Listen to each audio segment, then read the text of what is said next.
Extrait numéro 7. Naissance de Jésus, visite des bergers et des mages. Un petit bébé vient de naître. Des gens simples l'apprennent. Tout joyeux, ils lâchent aussitôt ce qu'ils sont en train de faire et vont féliciter la maman. Quelle lumière dans la nuit où ils vivent, où nous vivons. Gloire à Dieu au plus haut des cieux et paix sur la terre aux hommes qu'il aime. Ailleurs, en haut de l'échelle sociale, des gens instruits et lucides ont l'intuition que, quelque part, se trouve une solution pour que la Terre change. Ils se mettent en route et découvrent que tous leurs espoirs reposent, en fait, sur un petit bébé. Après lui avoir souhaité une vie riche, des honneurs, et de laisser dans la mémoire des hommes un souvenir impérissable, ils comprennent alors qu'il leur faut changer de chemin. Toutes expressions symboliques dont l'enseignement est simple quand on a compris que les images utilisées il y a 2000 ans ne sont pas les mêmes que celles que nous utilisons aujourd'hui. Je reprends en transposant ce que dit l'évangéliste Matthieu. Jésus étant né à Bethléem de Judée au temps du roi Hérode, si vous me suivez, cette information nous concerne donc aujourd'hui, des mages venus d'Orient se présentèrent à Jérusalem et demandèrent « Où est le roi des Juifs qui vient de naître ?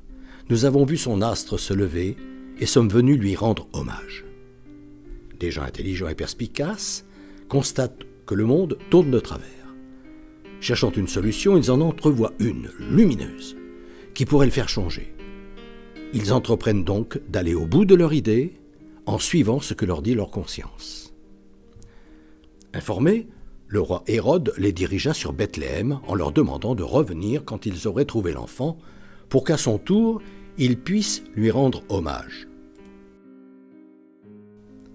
Prévenus de ce projet qui remet en question leurs acquis et pourrait leur nuire, les détenteurs de l'autorité, sous couvert de les aider, leur conseillent des façons de penser traditionnelles.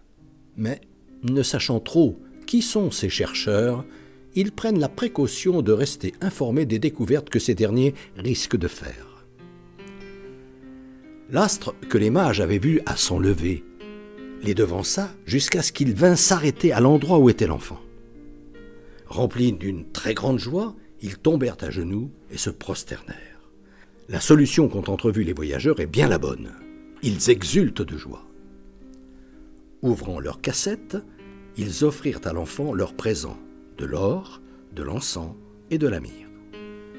Les chercheurs formulent alors le vœu que la solution innovante et inattendue dont ils ont eu l'intuition et qui s'avère exister, donne tous les fruits, l'or, que l'on est en droit d'en attendre, qu'elle soit reconnue, l'encens, à sa vraie valeur, et qu'elle ne meure pas, la myrrhe, les contraignant d'en faire leur deuil.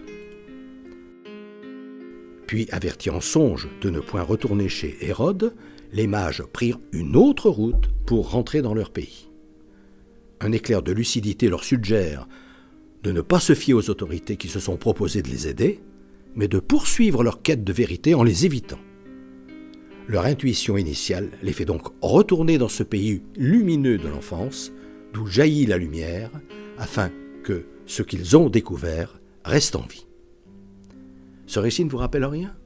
Souvenez-vous, qu'est-il advenu de la Révolution française, de la libération des colonies, ou plus près de nous, des revendications des Gilets jaunes ?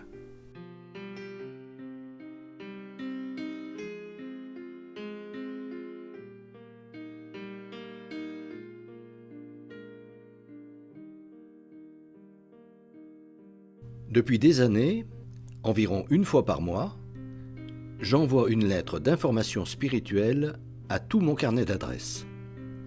Le thème du moment est, depuis janvier 2019, « Être chrétien, ça veut dire quoi ?» Si ce sujet vous intéresse, n'hésitez pas à me transmettre votre mail, en vous contentant d'indiquer auditeur YouTube, vos noms et prénoms, et éventuellement votre numéro de téléphone si vous souhaitez me parler.